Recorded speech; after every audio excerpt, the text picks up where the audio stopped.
ومرحبا بكم جميعا وكل من انضم إلينا في هذه اللحظات في أريج.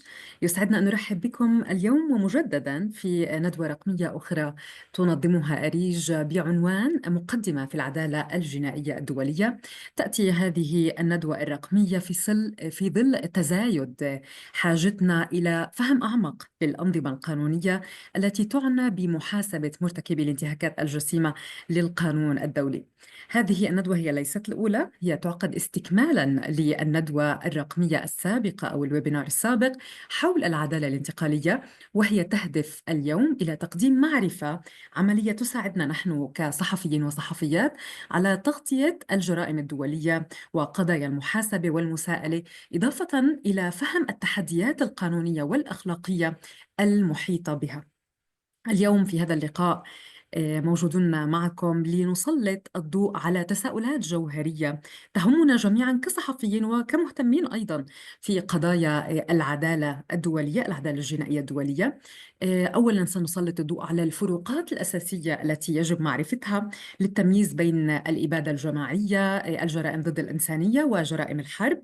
بعدها أيضا سنسلط الضوء على أبرز النماذج القانونية المختلفة للمحاكم التي تم اعتمادها خلال العقود الماضية، سواء كانت هذه المحاكم دولية وطنية أو حتى هجينة.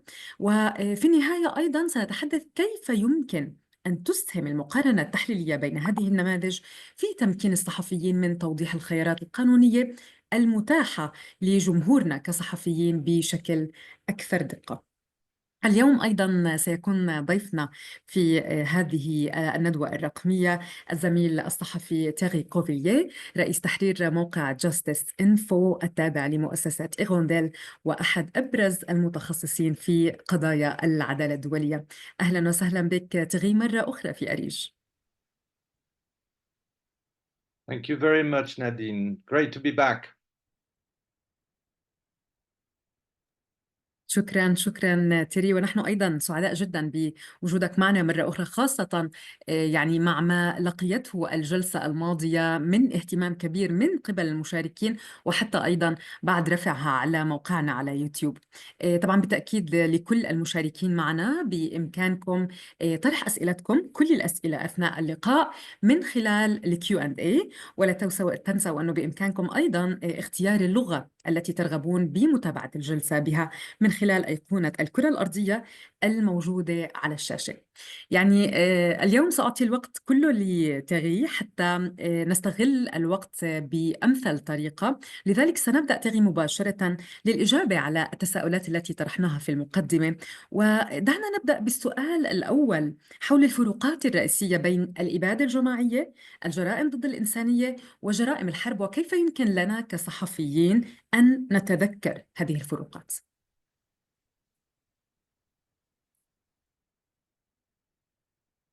Thank you very much, Nadine.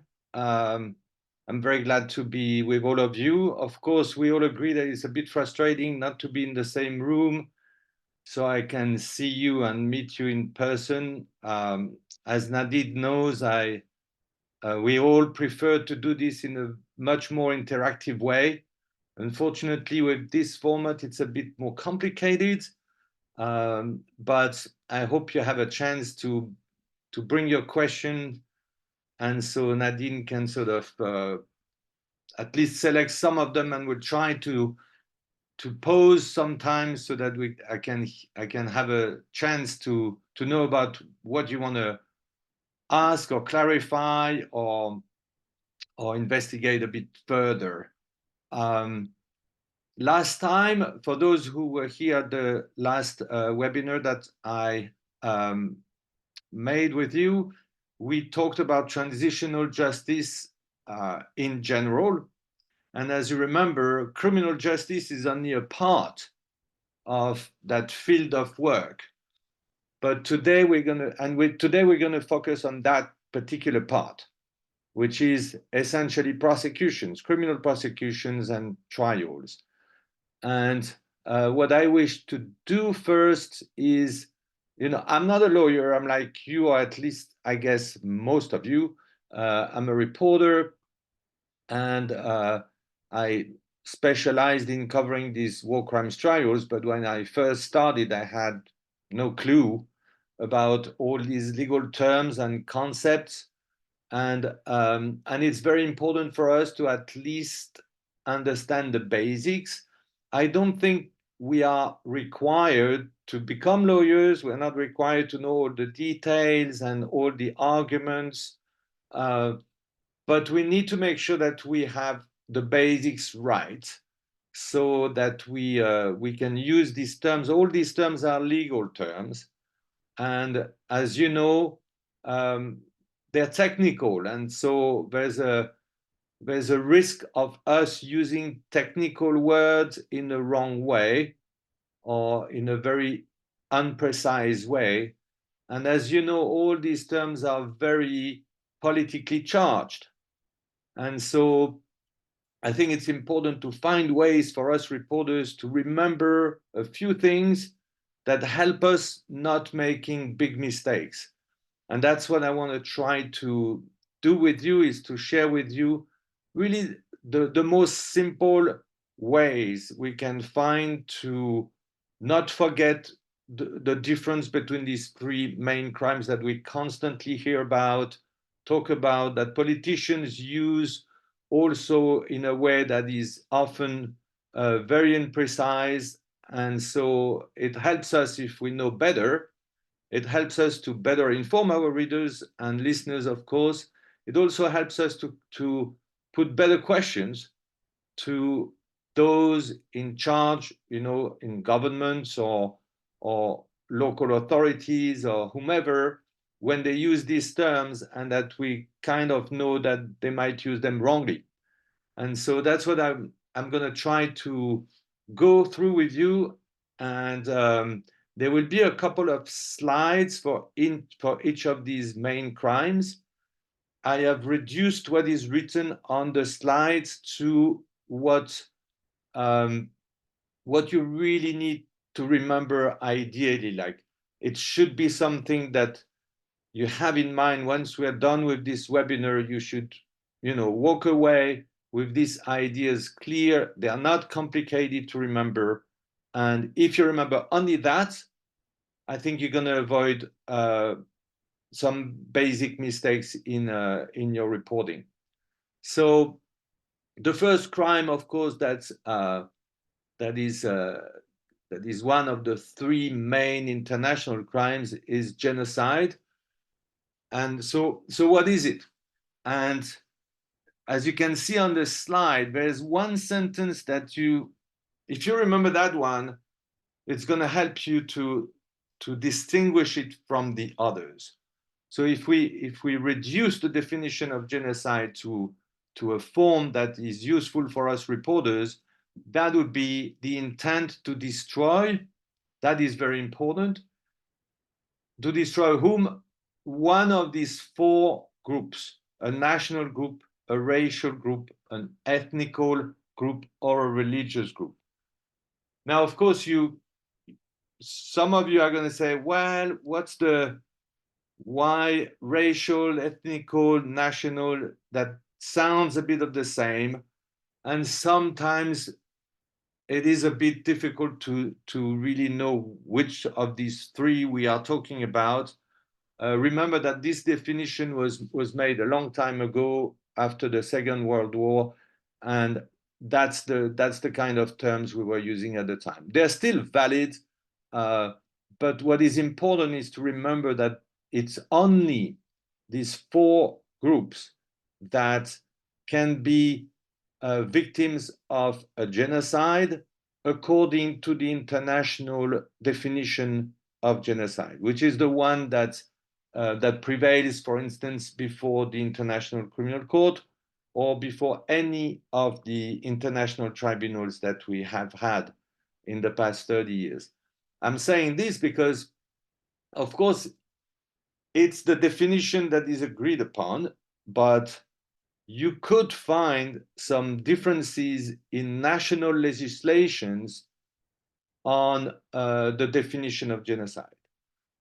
But so you always have to check if the definition in your own country is exactly the one that has been accepted internationally. But the one that I'm referring to is the international definition. And there are two elements that we need to remember is the intent to destroy. So, you know, every crime has their specific motive, their specific intention. And what is very specific about genocide is it's the intention to destroy, right? So it's not to discriminate, it's not to subjugate people, it is to destroy uh, a population. And it's only one of, so that's very important. You need, that is specific to genocide. And then you need to remember that these are only these four groups that are, at least at the international level, that can fall into this definition.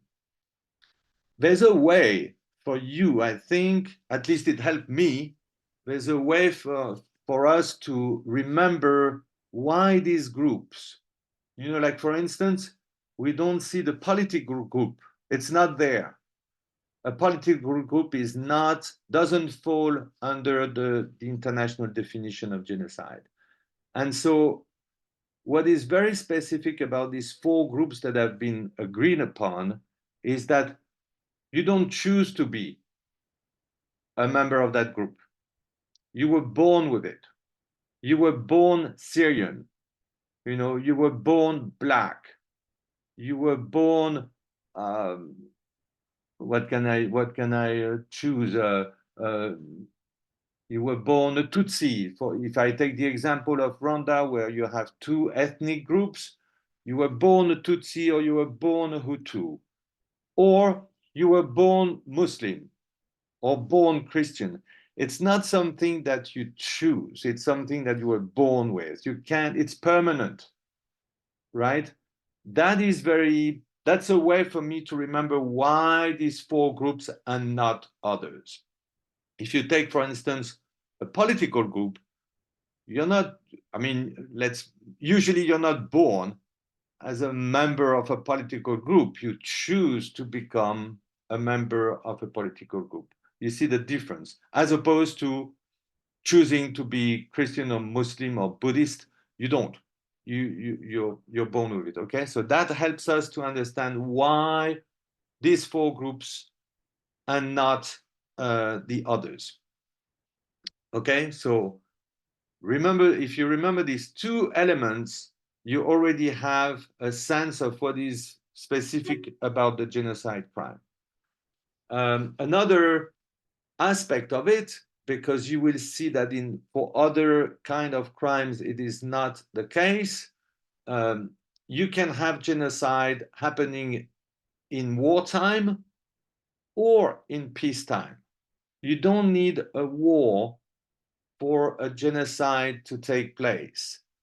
That being said, of course, in many instances, there is a war at the same time, but not in all. And it's not a requirement for genocide to take place, okay? There is a list of crimes, specific crimes that fall under the definition. I'm not going to bother you with this because if you want to go into more detail, you can do so.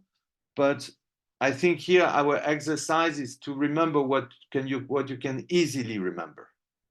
Okay, so if you easily remember that it's the intent to destroy one of these four groups, that it doesn't matter if it's war or peace, you already have an easy way of understanding what is specific.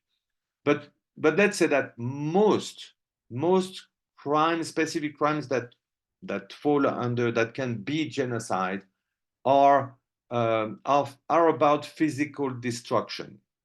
Okay, you will see that it's a bit different with crimes against humanity. There's another part. I didn't put it in the first line. It's only for you to have a clearer and easier understanding. But in fact, there is a small part that is added in the definition, which is that It's the intent to destroy one of these four groups in whole or in part. And that's a bit more complicated to understand because, so what does that mean? Like, you don't need to destroy the whole group for genocide to take place? Yes, that's basically what it means. You're not required to destroy the whole group. Now, in part is not precise. So you're going to have the interpretation of courts can vary to what they understand as enough, in a way, for a genocide to be considered. And perhaps the word that you can remember that is a bit easier is that it has to be substantial, like the part of the population that is destroyed has to be substantial. In other words, it's the classic exercise, like, can you have genocide against one person? And when you hear that, it's like, well, technically, yes, because one person can be a part. But of course, you understand it, it's absurd. It's not going to exist, right? It's an absurd proposition. But technically, why not? But of course, that's why you need to remember that in part, it means that it has to be a substantial part of that population. Okay? Perhaps there is one point that I wish to add without going into more details, and that is because some countries have accepted that concept, even though it is not really part of what international tribunals have dealt with or agreed. But Canada, for instance, has agreed on a definition of a cultural genocide. So it's just for you to, I'm saying this just for you to understand that I gave you what is the main definition, the one that applies before the ICC, for instance, the International Criminal Court. But as I said earlier on, some countries have expanded the definition in different ways. And for instance, Canada has recognized the existence of a cultural genocide against the indigenous peoples of Canada before the Europeans arrived.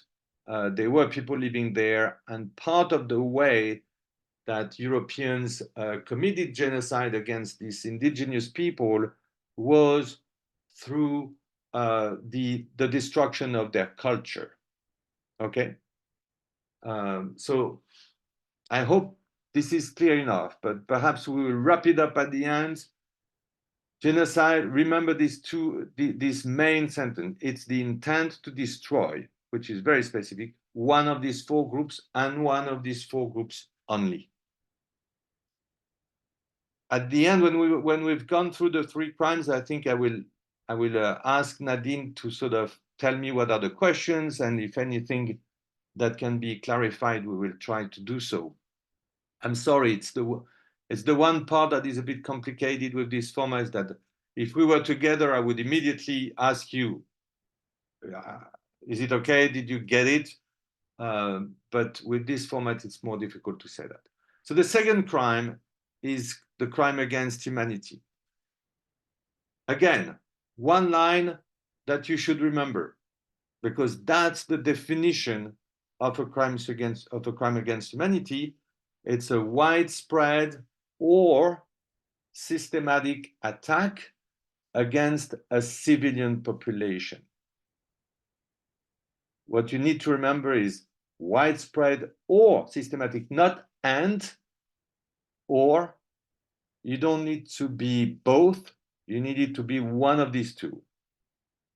And it has to be against a civilian population. Okay? You don't commit a crime against humanity against a group of soldiers in arms. It's only against a civilian population. If you remember that sentence, you're going to already have a much more precise understanding of what we are talking about. And you see the difference between the specific intention to destroy is not there. What is there is an attack that is either widespread or systematic. And I'm going to talk about this a bit later. Just like genocide, you don't need a war to have a crime against humanity. It can happen during a war as well as in peacetime. Okay? Now, we said that for genocide, you have only these 4 groups. And I particularly said political group is excluded from those who can be victims of a genocide. Well, can you have a crime against humanity against a political group? Yes. So there isn't that limitation for a crimes against humanity. You can have, of course, a political group can be a civilian population, and you can have an attack against them that is widespread or systematic, and that could constitute a crimes against humanity as opposed to genocide. Okay? So now that we know that it's an attack against a civilian population, what does it mean exactly, widespread or systematic? Again, it's going to be a bit, it's the court which is going to decide if it qualifies, if the attack qualifies as widespread or systematic. But basically what we can remember is that what they mean, what lawyers mean by widespread, is that it has to be large scale and with a significant number of victims. That is not, of course, precisely defined, but the number has to be significant. That is a widespread attack, okay? But it could also be a systematic attack. And what does that mean? It means that it's not random. The attack is repeated. It's a pattern of attack, and it's organized. That's what they mean by systematic, right? So that's what I think we need to remember as reporters, so that we don't make like basic mistakes and don't mistake a crime against humanity for another kind of crime. Now, there's a whole list of specific crimes that can constitute crime against humanity. We're not going to go through all these details because it's not the point of this exercise. But as I said, for genocide, most of them are about physical destruction. For crimes against humanity, not necessarily and not only. You do have, of course, murder, killings are part of the crimes that can qualify, but you have also a whole list of crimes that are about persecution, which you don't have for genocide, okay? So you have a whole list of persecution crimes that can constitute crimes against humanity. And perhaps one last thing, but again, if you only remember what's on the screen, that's good. But for a crime against humanity to be, for someone to be convicted for a crime against humanity, the perpetrator must know the context of the attack, okay? If he doesn't know, then he didn't have the intention, okay? So that's what we need to remember for crimes against humanity. It is a widespread or systematic attack against a civilian population, and it takes place at war or in peacetime. It can include a political group. Then we have the third international crime that we talk about and hear about all the time. Technically, in my view, it might be the most complex one. It's it takes a lot of work and a lot of time to go into the details of what qualifies as a war crime and what is allowed in war. You know, murder can be legal at war. So it's not any kind of murder that becomes a war crime. And you can have an attack against civil infrastructure in a war that is considered as legal. But you can also have one that is not, that is considered as a war crime. And when you go into these details, honestly, even lawyers can sometimes just disagree. It gets complicated. So without going into this complexity that even lawyers get lost in, let's see what we need to remember so that we're not confused between what is a war crime, what is a crime against humanity. Well, as you know, as you can see, in a war crime, you have war. So you need an armed conflict for a war crime to exist. You see the difference with genocide and crimes against humanity, where you don't need it. It's not a requirement. For a war crime to exist, you need an armed conflict. The second aspect of it that is pretty specific also is that in genocide, as well as in crimes against humanity, it's a civilian population that is targeted. It's civilians. It's crimes against civilians. For a war crime, it can be civilians, but it can also be combatants. Combatants can be victims of a war crime, as well as perpetrators, right? So that's the difference, is that war crimes cover crimes against combatants, which crimes against humanity and genocide do not. That's the second thing I think that we should all remember. It's pretty easy, and it distinguishes it from the others. I put a last word, which is a bit of a, maybe we should not put nexus. We could put link, which is a much more normal word than nexus. But that's what it means. Nexus means a link. And that's what it means, is that for a war crime to exist, not only you need to have an armed conflict, you need to have a link between the crime that is committed and the conflict. What does that mean? It means that you can commit murder during a war, which is not a war crime, because the murder has no link with the conflict. Let me take an example.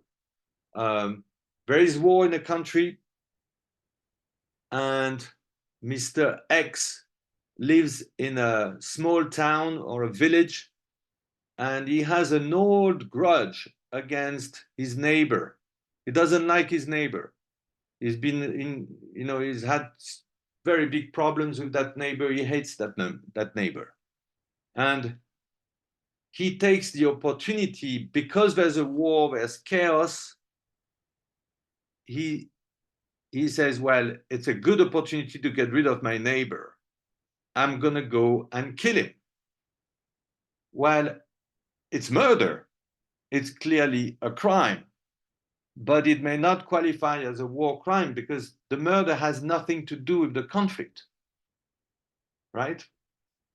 But then, of course, many other killings, and you all know about them given the context where you work and the news that you listen or read about. There are many war crimes committed during war, and in every war. Okay, so meaning killings, rape, sexual violence, and all sorts of crimes that are committed as part of, in relation to the conflict. Okay? I hope that's clear enough, and I hope these few notions, if you keep them in mind and they're not very complicated, you already have much more clarity with these terms. I don't know in Arabic if you have that little confusion. So the little confusion is that in English,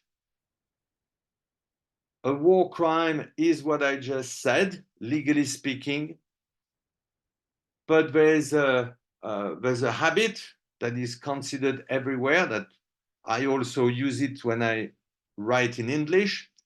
We refer to war crimes or a war crimes tribunal in a way that actually covers all these international crimes. So it's a bit confusing, because when we say a war crimes tribunal, it's not a tribunal that only deals with war crimes. It's a tribunal that deals with crimes against humanity, genocide, and war crimes. Okay? So that, I think, is a source of confusion sometimes, because in English, the term has been used now to cover all these international crimes. The best way to say it is international crimes. International crimes covers these three main crimes that we've referred to, right? War crimes is an easy journalistic term that we all use, and that NGOs use, and even lawyers do. But let's not be confused when you use it that way, or when you use it for a specific kind of crime. Okay? There's a last legal thing that I think is very useful for us to know, because it's been used a lot before international tribunals. It's what we call command responsibility. That is a legal concept that has helped to prosecute and convict the superiors. You know, there are many situations where soldiers, foot soldiers, are going to commit a crime. And so the question is their commander responsible for the crimes that the soldiers have committed? Well, in some circumstances, the answer is yes. And that is because of that concept of command responsibility. And there's one thing that you have to remember, one sentence that you may remember to understand what is command responsibility, is when the commander, who may not have been there when the crime was committed by his own soldiers, when that commander had reasons to know that a crime was committed by his soldiers, and he failed to prevent that crime if he knew it in advance, or to punish it if he got to know it after it was committed, right? So let's be, a commander of a group of soldiers is not there when his soldiers kill civilians in some village. But when the soldiers come back to their commander hears about the crime that was committed. If he punishes his soldier, he will escape command responsibility, right? He couldn't know. He couldn't know that the crime would be committed, but he took action once he got to know it. Then he escapes command responsibility, okay? Then if he hears about a plan among his soldiers to go and kill civilians, and he doesn't prevent it, then also his responsibility will be engaged, even if he's not there when the crime happens. Okay? That concept has been very helpful in court to hold responsible those in charge, the superiors, the head of an army, because the defense line is usually a very classic defense line. You say, I wasn't there, it's not me, which is often true to commanders or big politicians, right? Members of governments, heads of governments. They are most of the time, they're not the ones who are doing the killings. And yet, if they have control over the troops who had committed the crime, they can be held responsible under the command responsibility principle. I hope that's clear, because that's a very useful one to keep in mind. It's very often used in court, and it's very, it's often the only way we have to hold responsible the superiors, the top members of a state or of a government. It's under that command responsibility principle. Nadine, should we pause here and you tell me يعني a تيري set of أشكرك questions? جدا على الشرح المهم جدا، وبتخيل إنه يعني أنا كنادين بنظري كصحفية، وبتخيل يمكن الزملاء بيوافقوني إنه بالفعل الشرح كان مختصر ومباشر، يعني لأهم ما ينطبق ولا ينطبق على هذه الجرائم. لذلك أنا كصحفية إذا جئت اليوم لأكتب تقرير عن ما يحدث في هذه الدولة أو في هذا المكان، فيعني لدي مقياس أو مسطرة يجب أن أقيس بها ما يحدث، وبالتالي أقرر إذا كان يقع ضمن جرائم ضد الإنسانية، جرائم الحرب، أو جرائم الإبادة الجماعية. هلأ عندنا بعض الأسئلة الموجودة بالكيو أند اي، أسئلة سريعة. داليا كمال تسألنا بداية إذا من الممكن الحصول على المواد اللي عرضتها تيري، وأنا بقول لهم إن شاء الله رح نشارككم إياها، لأنه يعني تيري أرسلها لنا وقال إنه بالإمكان أيضا مشاركتها مع الصحفيين خاصة اللي حضروا هاي الجلسة. داليا تقترح أن يكون هناك فريق مختص بالعدالة الانتقالية لمراقبة ما يتم تطبيقه من إجراءات تجاه الشعوب التي تتعرض للنزاع، هذا على مستوى أريج. لكن تيري، هل من الممكن أن يكون هناك فريق صحفي يمكن له أن يراقب فعليا طبيعة هذه الجرائم، حجمها، ويقوم بتدوينها مثلا لغرض المساءلة مستقبلا؟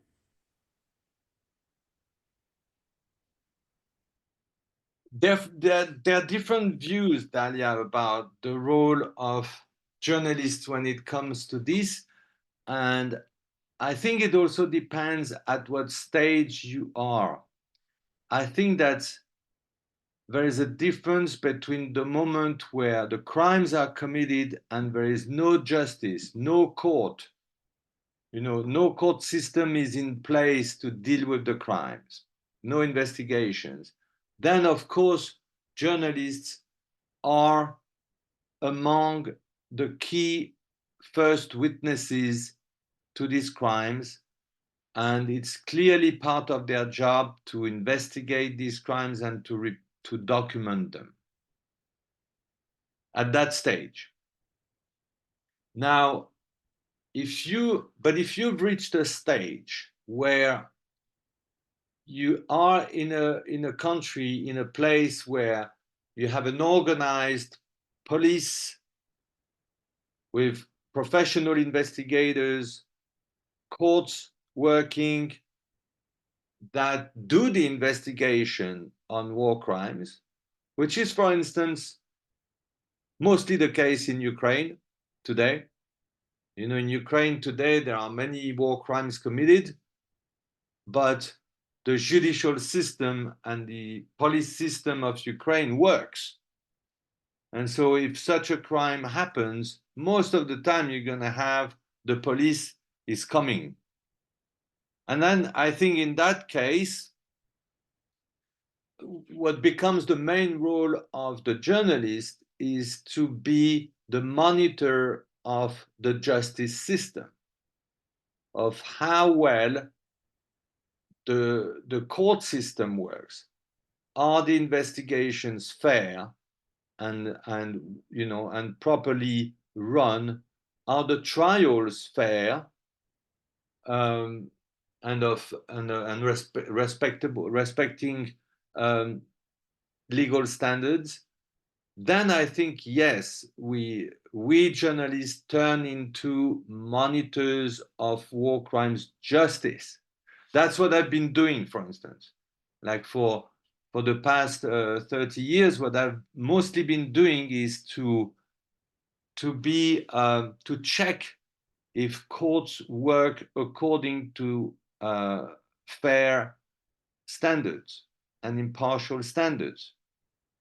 And that's what, with the journalists I work with in Ukraine, for instance, at the moment, that's what they do.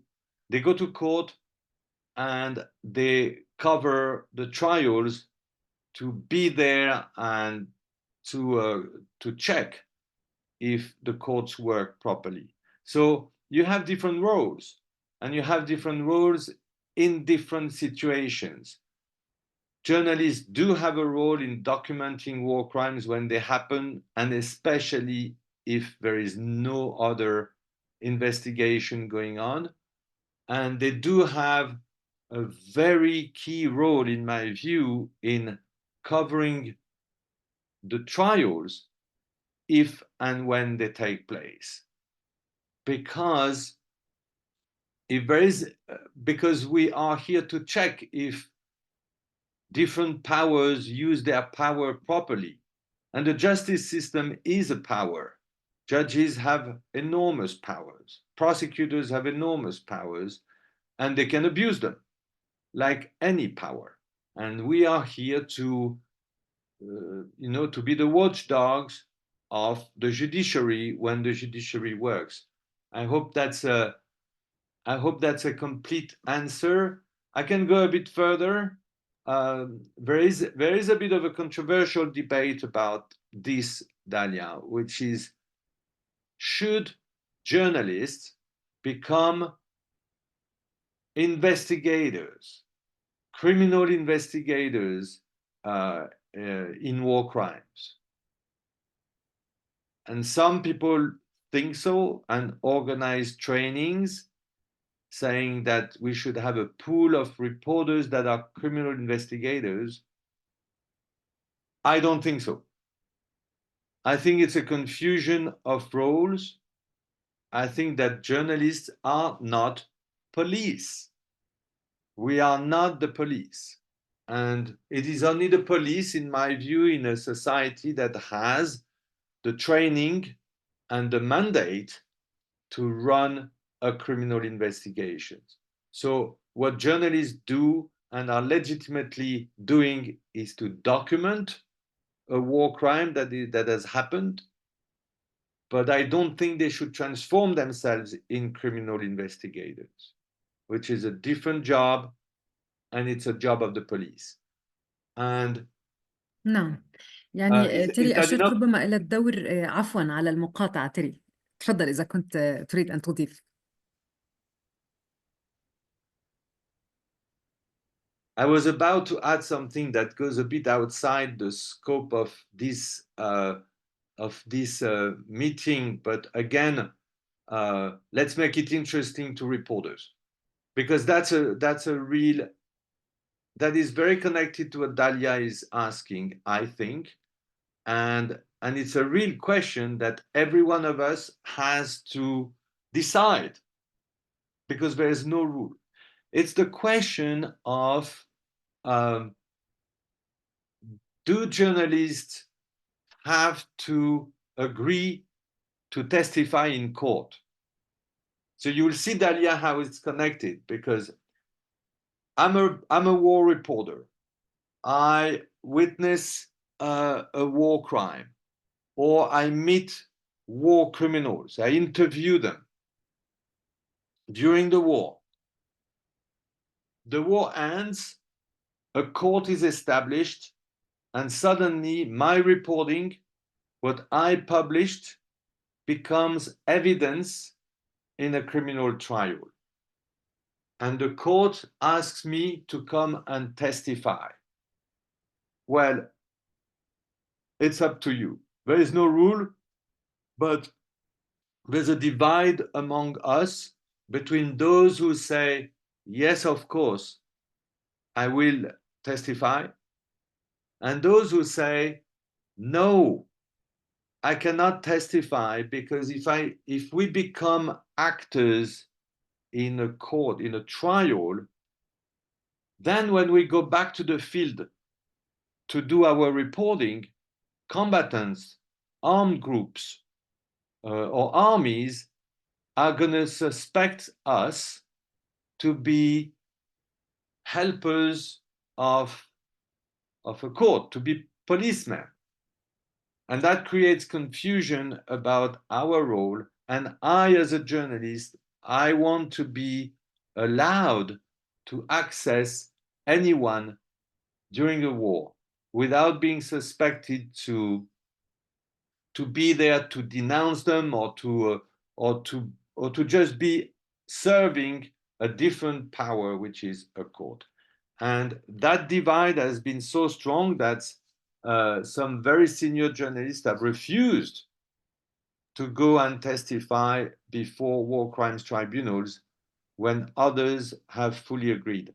So I think it's part of an answer to your question, Dalia, because we don't all agree on our role, because there is no law that rules journalism. So it's up to us to decide what we consider as our role, what we consider as our ethics. We're ruled by ethics as reporters, much more than by law, right? And so it's a very good question, Dalia. And up to you. You decide what you think is your main role. I think I gave you some idea about my position. I've refused to testify because I think that is not my role, but I respect colleagues who've taken a different decision. نعم. This is يعني practical. موضوع جدا مهم، وبتخيل أنه هو يفتح أعيننا على دور الصحفي الأهم، ولنا أن نفاضل بين الأدوار التي يمكن أن نلعبها في تغطية مثل هذه القضايا. ديانا الزين عم تسأل سؤال إنه وأعتقد أنه سؤالها مرتبط بالنوع الأول من الجرائم، وهو الإبادة الجماعية، وتقول: أليست الظروف، ربما ظروف الحرب قصدها، سببا في الانضمام إلى حزب سياسي معين أو مجموعة سياسية معينة، فلماذا لا ينطبق عليها ما ينطبق على باقي المدنيين؟ وسألت سؤال آخر أيضا، وهو عن حماية الصحفيين، وربما هو سؤال مهم جدا، إنه لماذا الصحفيين في العالم غير محميين، هم فقط محميين بفعل القانون على الورق؟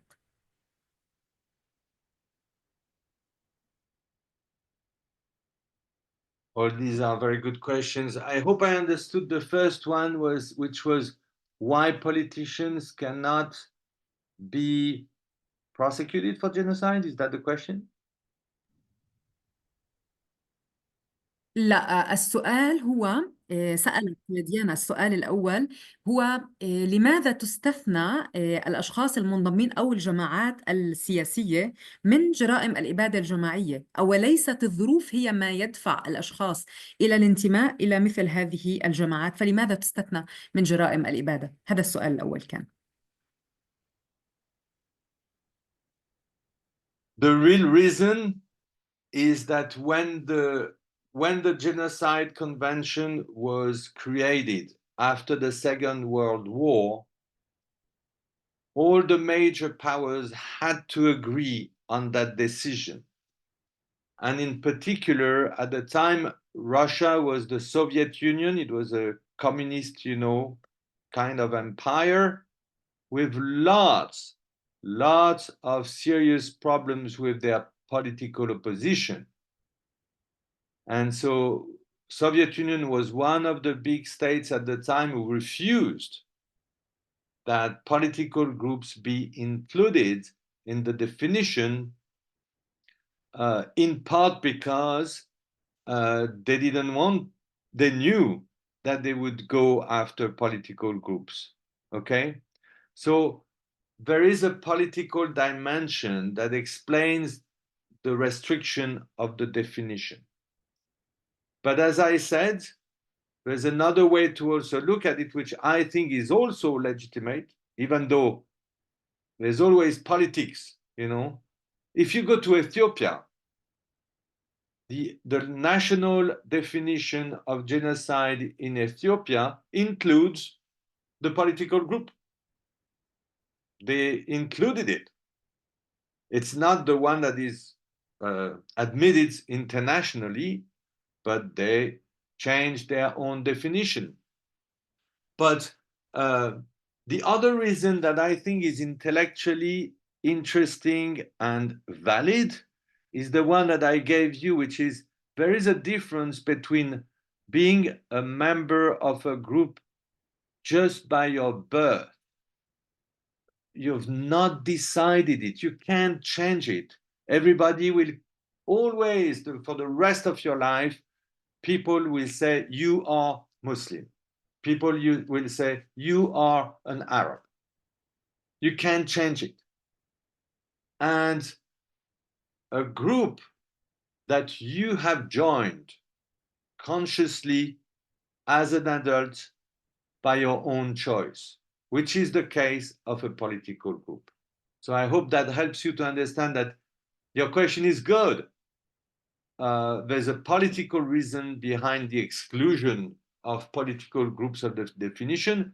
There is also a pretty convincing dimension, which is that you decide to be a member of a political group. You do not decide to be Christian, black, white, whatever. Okay? وماذا عن حماية The الصحفيين second, تيري؟ the protection of journalists. Well, very few people have a protection. Basically, the International Red Cross enjoys a particular kind of protection, legal protection. I'm talking about legal protection here. But reporters do not. I mean, it's a crime to kill, it's a war crime to kill a reporter knowingly while he's doing his work. It's a crime. You're not supposed to do that. And there's a lot of this in, as you know, in Gaza. I mean, about 200 journalists have been killed, and most of them were targeted. That is a war crime. But we do not enjoy otherwise another particular protection, especially when I was talking about the decision to go and testify, for instance, in a trial.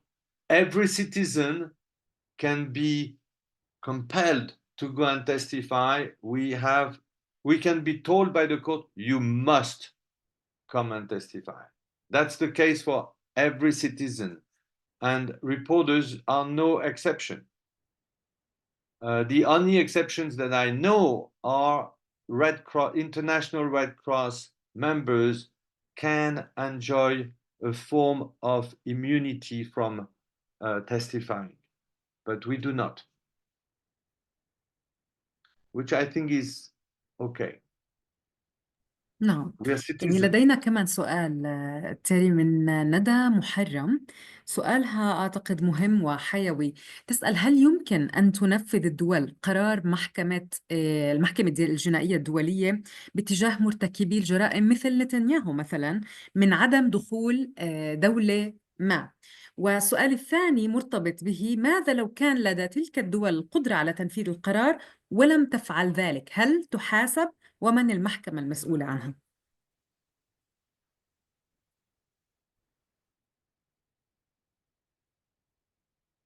Okay, so I think here we're going to have to clarify the difference between what you seem to be referring to, or I don't know.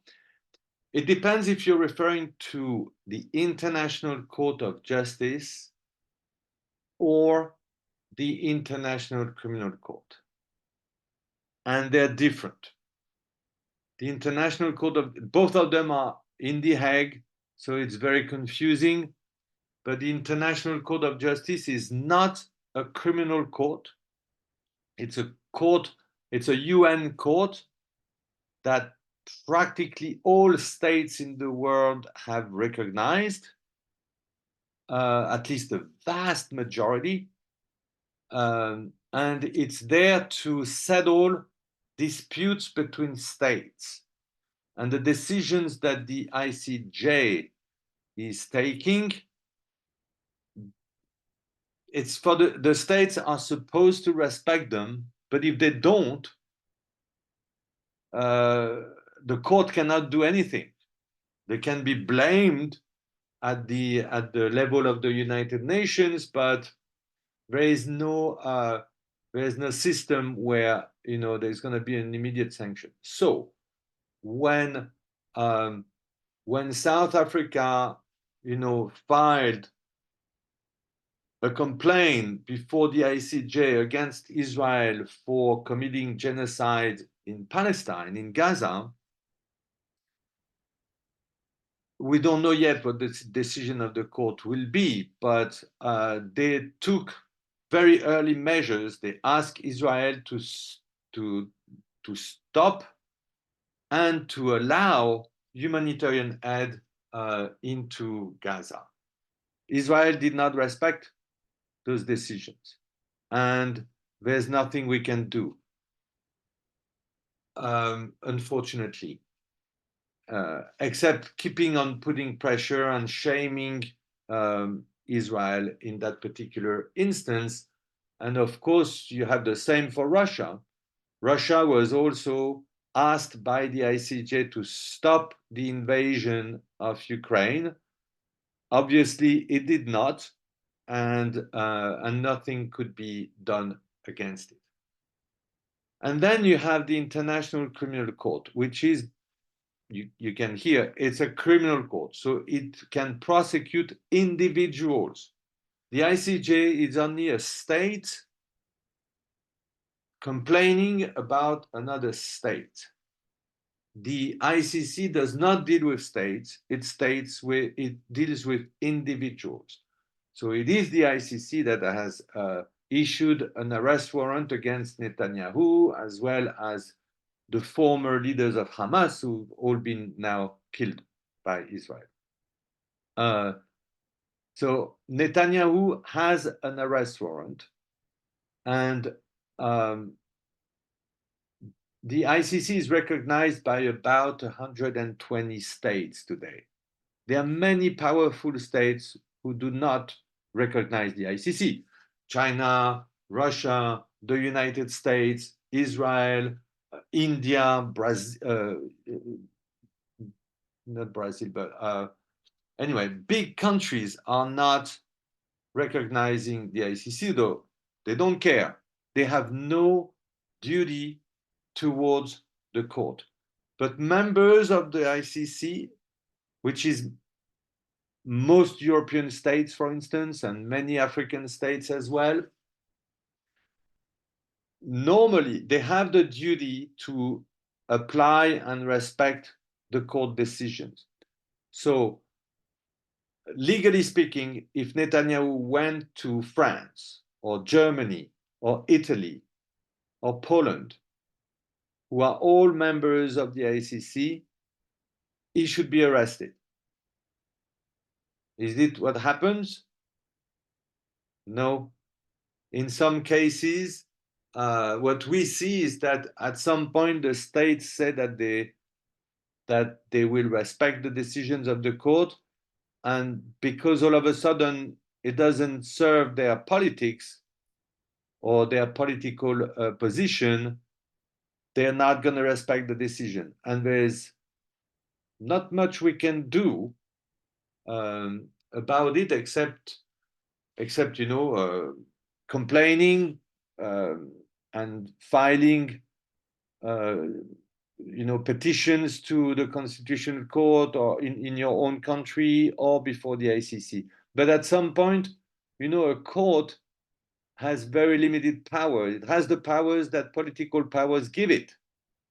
And if political powers do not give the court the enforcement powers, it cannot do anything. It's frustrating, but it's the reality of the politics of justice. نعم. يعني لدينا أيضا تعليق من الدكتور صابر فريحة يقول أنه بعض الصحفيين ينتمون إلى مؤسسات صحفية حزبية أو أن دولهم التي ينتمون إليها تتبنى موقف محدد إزاء بعض القضايا والنزاعات المسلحة، ولذلك يجدون أنفسهم يعني إزاء مسؤوليات أو تبعات أو ملاحقات أو تضييقات. ولدينا سؤال قبل أن ننتقل إلى القسم الآخر من هذه الندوة من سيد عبد الحميد سيد بيسأل: هل من الممكن طرح نماذج على ما يحدث في غزة الآن، تعريفات تخص العدوان الإسرائيلي على سكان القطاع، وأين يقع ضمن هذه التعريفات الدولية؟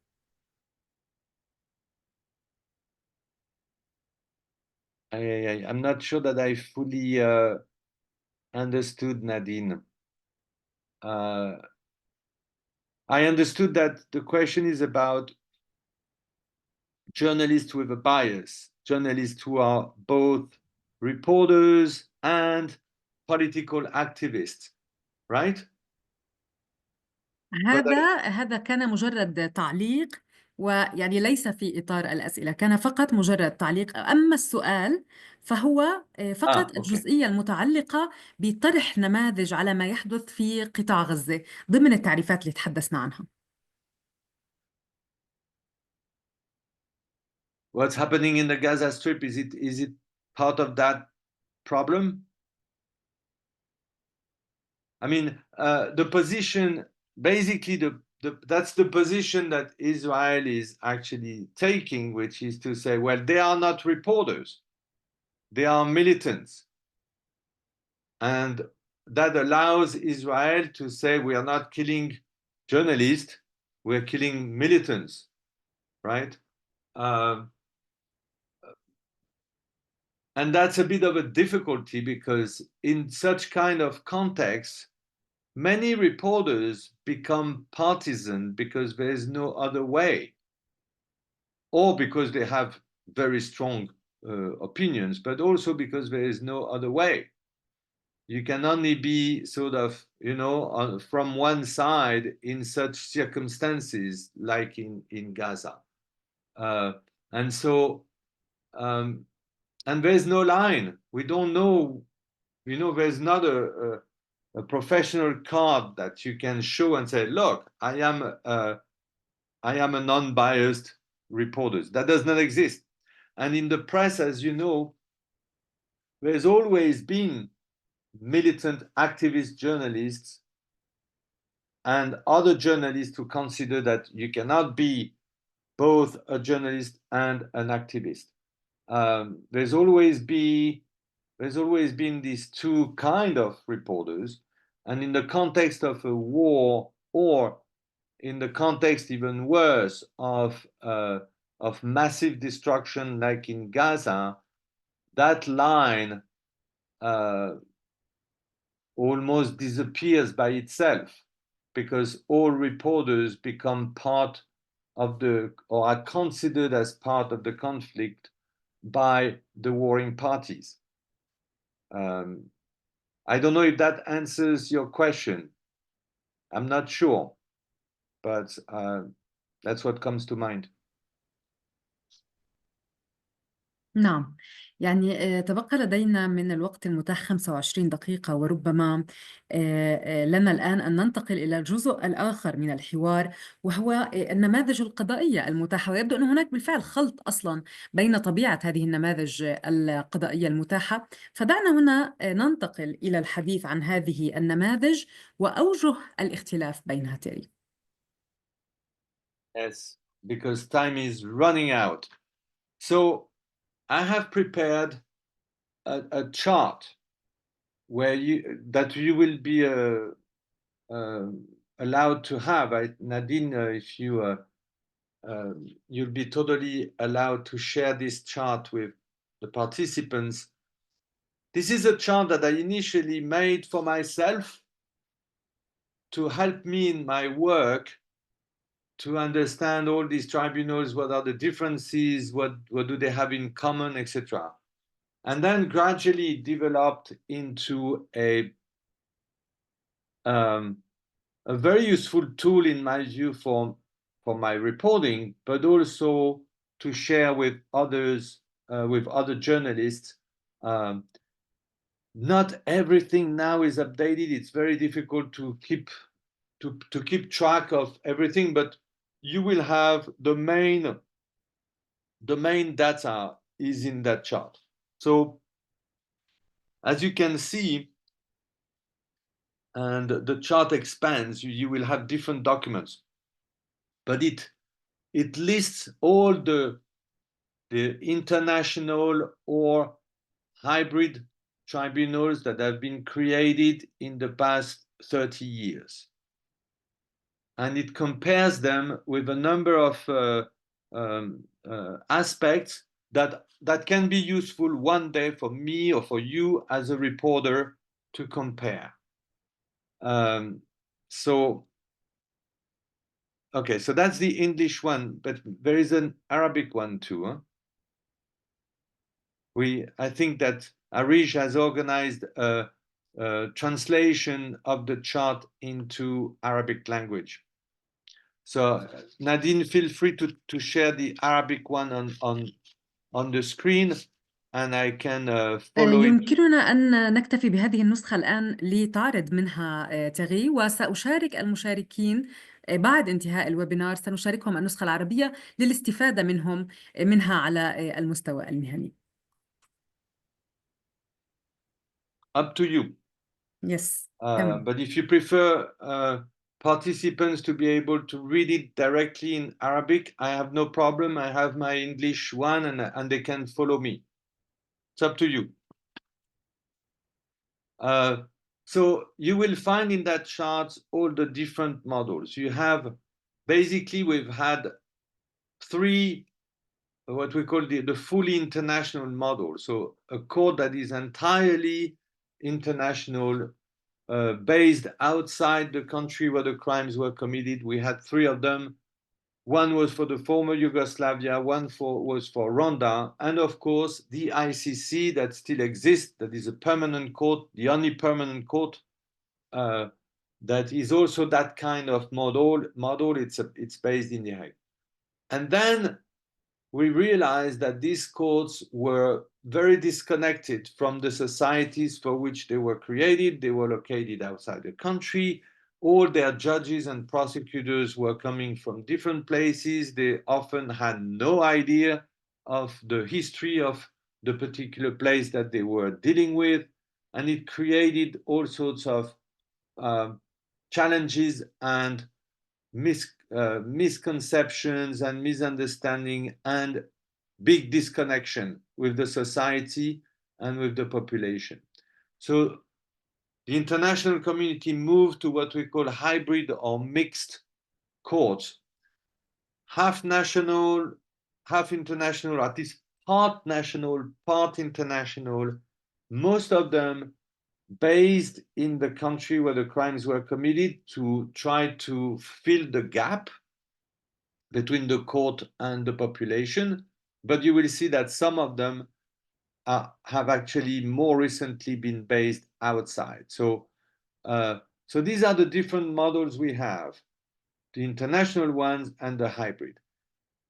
There will not be another international tribunal like the one for Yugoslavia and Rwanda. It will not be created today. There is no political consensus enough to create them, and they turn out to be very costly and with lots of shortcomings that we consider as not satisfying. But the ICC is permanent, and so it is that model, and it still exists. All the other courts that you will see in the chart are hybrid models. And you will see how varied they are. What what is interesting with the hybrid model is that it's very flexible. You can change it from one situation to another depending on the political circumstances or priorities. I'm trying to give just a few examples. In Cambodia, for instance, the state agreed on a very limited scope for the UN tribunal, but only if they could control it. They wanted the majority. So you had a majority of Cambodian judges and a minority of international judges. In Sierra Leone, the political power was very weak and had no particular interest. They basically let internationals run the court and run the show. So it can be very different. And this chart tells you what kind of arrangement they chose to have. Okay, I'm trying to make sure that we go through the most important parts for you to understand how useful this chart can be to you. So I'm going to skip to some specifics. So, you know, the first line, for instance, which is about the location, you can see if it's in or out or outside the country, which is important. If you go to the mandate that the court was given, the period of time that the court was allowed to cover, this for us reporters is very interesting. Let's take, for the Rwanda Tribunal, you can see that the mandate of the court was only the year of 1994. The court was not allowed to prosecute any crimes committed before or after. In 94, as you know, in Rwanda, there was a genocide against the minority Tutsis by the majority Hutus. It took 3 months to kill perhaps, I mean, between 600,000 and 1 million people who would never know exactly.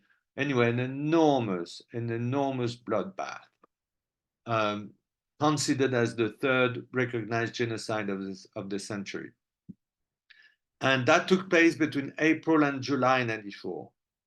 But of course, the preparation of the crime was before, and the civil war had already lasted for 3 years before the genocide took place. So why only 1994? Well, because the court was established by the UN Security Council, and among the 5 permanent members, France is one.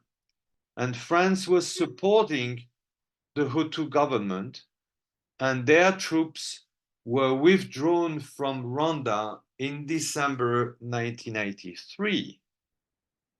So France did not allow the court to have a mandate over the year of 1983 because they might have been more easily implicated. Okay, it's just one example. Keep in mind that every time, check the mandate and the time period, because it's most of the time or always the result of a political compromise. Okay, all these courts have to exist in a political context, and this kind of indications help you to understand what is the politics behind the court. Why was it created for that period of time? Another example of this is Cambodia. Why only these 4 years when the civil war lasts 30 years in Cambodia? Well, because before 1975, the United States bombed Cambodia heavily and could have, you know, their crimes could have been part of what the court could be interested. And after 79, the UN also got very complicit with the former Khmer Rouge regime. Sorry, I have to go fast and I can't go into details. What I want you to remember is that always look at the mandate and try to wonder, like, why this period of time? Because you understand better the politics behind a tribunal, and there's always politics at play. Okay, you will see that many of these courts were created right after the crimes were committed, but others were created long time after, like 30 years later, when in the case of Cambodia. That, of course, has an impact on the reasons for this court to exist. If you create a court 30 years after the crimes, of course, the action of the court will be much more symbolic and for historical purposes than to eliminate criminals. Okay, because your criminals are already either dead or not threatening anymore. I put another line for the time it took to negotiate the creation of the court. That again is a classic indicator of the politics behind the court. Usually you see very often it takes a year and a half to negotiate the creation of the court between the UN and the local government. And all of a sudden, you're going to see that in some cases, like in Cambodia, it took 8 years. Well, that's a clear indicator that that it was very complicated politically to create that court. The negotiation was very difficult. So that helps us as reporters to understand better the politics behind a court. There's a line below that. I'm sorry, Nadine, I'm trying to go a bit fast because I don't want to run out of time. But there's a line, for instance, of the types of crimes that these international or hybrid courts are dealing with. And you can see that most of them, they deal with, not all of them with genocide, but at least all of them with crimes against humanity and war crimes. And then check the Lebanon court. Totally different. The Lebanon court is dealing with terrorism. It's unique. It's the only one. You can see that it's also very unique when you look at the number of victims. The Lebanon tribunal was only seized with, with the car bomb that killed Rafik Hariri. That was the main crimes. Well, of course, that was a big political crime, but you can see that the number of victims was very small, and they created an entire tribunal for such a small number of victims. It's not at all what we see with the other courts. You can see that you have a certain scale of victims before a court is usually set up. And so why the Lebanon court was created for that that single crime, that again, to me, is an indicator of a particular political dimension of the court, and that means that there was a very strong political motive that you need to identify. Okay. And I put all sorts of other lines that can be very useful in our reporting. Is there a victim's participation in this court, or there is not? So it helps you to understand how much of victims' participation you have in these different models that they chose. And so I'll let you go through all this when you're at home. What I want to share with you now, apart from sharing this, which you can use as best as you can, is that it's useful material for us reporters to build this kind of comparative knowledge, because it makes your reporting much richer. It makes your questions far sharper and more relevant when your political leaders or when international organizations or NGOs are going to advocate, for instance, in Syria, for a hybrid tribunal. You can use this code to say, okay, hold on, we have different models. What kind of hybrid tribunals are you talking about? One that Syrians would have the majority in, or one that where internationals would have a majority in? You know, there are all sorts of models you can use, and it's going to be up to Syrians and the Syrian government to choose what it wants. If it actually wants a hybrid tribunal, which may not be the best solution, that they can just choose to have a national tribunal. What is important for us is that this chart and this comparative knowledge, I think, makes your reporting a bit deeper. Like in Syria, we know that there is that kind of talk in town about, okay, what kind of model?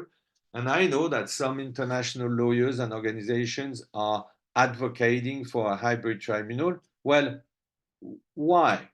And what kind of model are you talking about?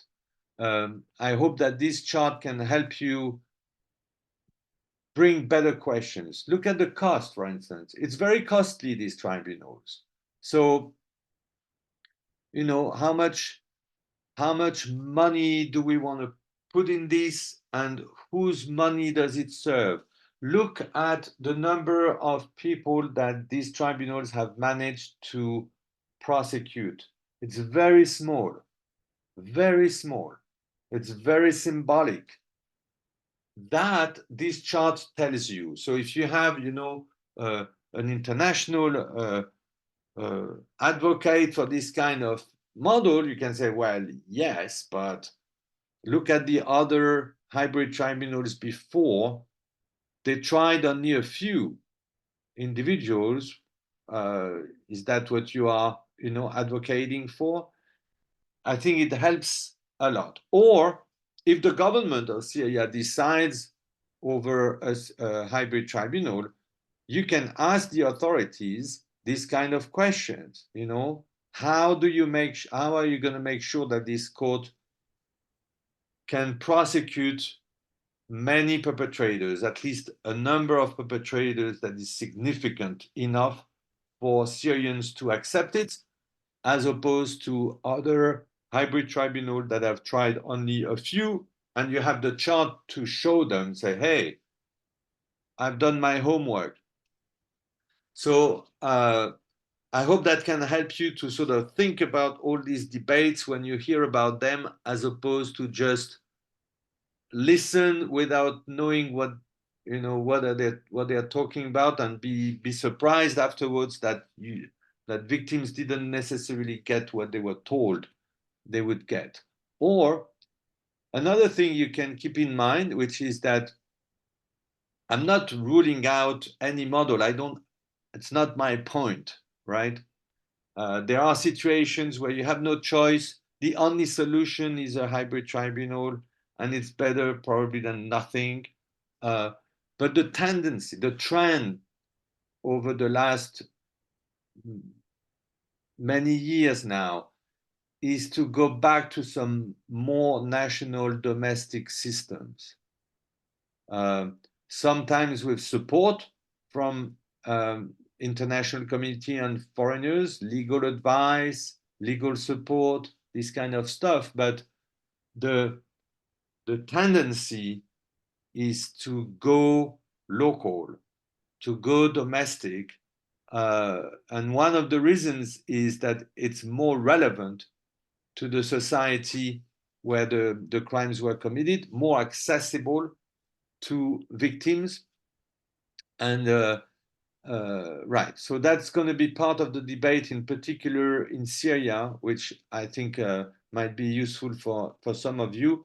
And I hope this comparative chart can help you to better inform your readers when this debate takes place, by telling them, oh, by the way, this is how it happened in Cambodia or Sierra Leone or Lebanon, and to ask better questions to officials.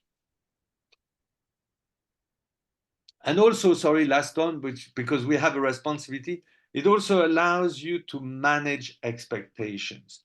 In all these kind of situations, and that includes Syria very much today, there are enormous expectations among victims organizations, especially when there are so many of them, from all these justice initiatives.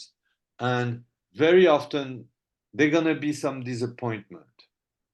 And so part of what you do when you inform them in advance of what a particular model usually achieves, part of what you do is to allow your readers and allow the population to be informed in advance as opposed to be disappointed afterwards. I know that we are about to نعم. end, so I'll stop here. Sorry, it's short, too short.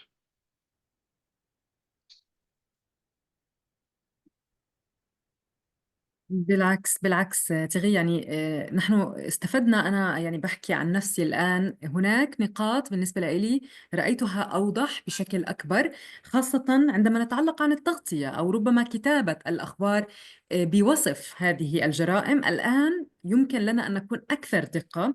وفيما يتعلق بالمحاكم، أتخيل أنه النموذج أو الجدول اللي زودتنا فيه مهم جدا لإلنا كمعرفة وكمقارنة أيضا على المستوى البعيد. وأنا يعني بوعد المشاركين كلهم إنه حنزودهم فيه. إحنا عادة بعد ما تخلص الجلسة بكرة مباشرة بنبعث لكم رابط الجلسة على يوتيوب إذا حبيتوا ترجعوا تحضروها، وبنبعث لكم معها مرفق أيضا المواد اللي حضرها تيري، وسمح مشكورا إنه نشاركها معكم كلكم. يعني ما حسينا بالوقت مثل المرة الماضية، هي 90 دقيقة ولكن لم نشعر فيها أبدا. بشكركم جدا وبعتذر من كل اللي بعتوا أسئلة وما قدرنا ناخذها. تيغي، بشكرك جدا لوجودك معنا مرة أخرى. فعلا ندوة جديدة فتحت آفاق جديدة لفهم العدالة الجنائية بشكل أعمق، بما يسهم أيضا في إنتاج تغطيات من قبلنا كصحفيين تكون دقيقة ومتوازنة وواعية بالتعقيدات القانونية والإنسانية المحيطة أيضا بالجرائم الدولية. بشكرك جدا تيغي. بشكر طاقم الترجمة وزملائنا في الدعم التقني منى وسعيد. شكرا كثير لكم ويعطيكم ألف عافية. Thank you, everyone. Thank you, interpreters. I hope it wasn't too hard. And thank you, everyone, for being patient and listening. I know that it's a bit short, but hopefully that will have some use for you. Thank you, Nadine. Thank you, Arish, for organizing this. Always a pleasure. شكرا جزيلا تيري، وشكرا لكل اللي كانوا معنا. ومثل ما قلت لكم بعدكم إنه إن شاء الله حتصلكم كل المواد المطلوبة بكرة مع رابط الجلسة إذا حبيتوا تحضروها مرة أخرى. مساكم سعيد وشكرا للجميع وإلى اللقاء.